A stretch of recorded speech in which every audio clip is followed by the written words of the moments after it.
Navigation is the process of getting from one point to another. Naturally, this is when most boating mishaps occur.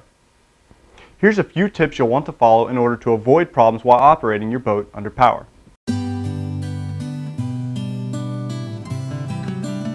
You've taken your cruiser out of the sight of land. Darkness is approaching and it's time to head back to the dock, but exactly which way is the inlet?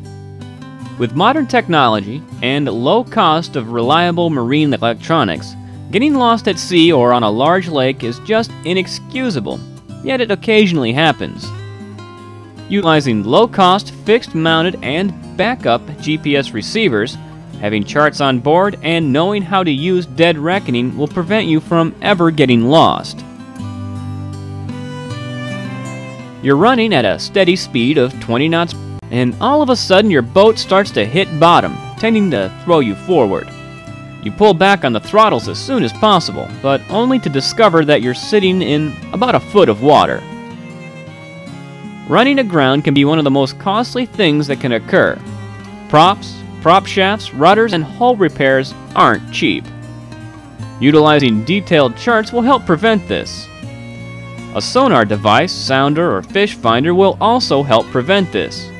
Most sonar units have alarms that can be preset for a certain minimum water depth to alert you of depth problems. You want to go to a certain island, but you're not sure which direction it is from your position. You look for your chart, but it's not on board. It's at home. Your GPS clearly shows your position.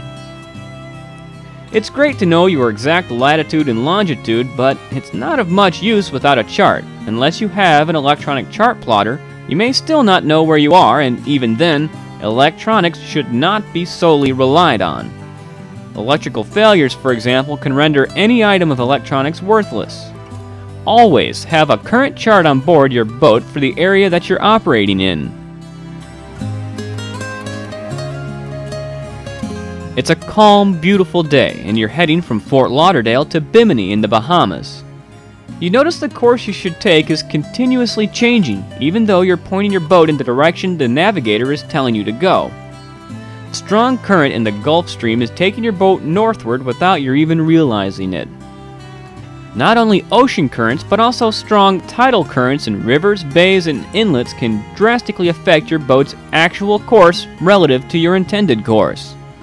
Tidal current tables will provide you the information you need for making adjustments in your intended course. Your navigator says that you should head directly north to reach the inlet. You follow your compass, heading directly north, but you continuously get off course. Now, you should be heading 20 degrees east of north. Even though you're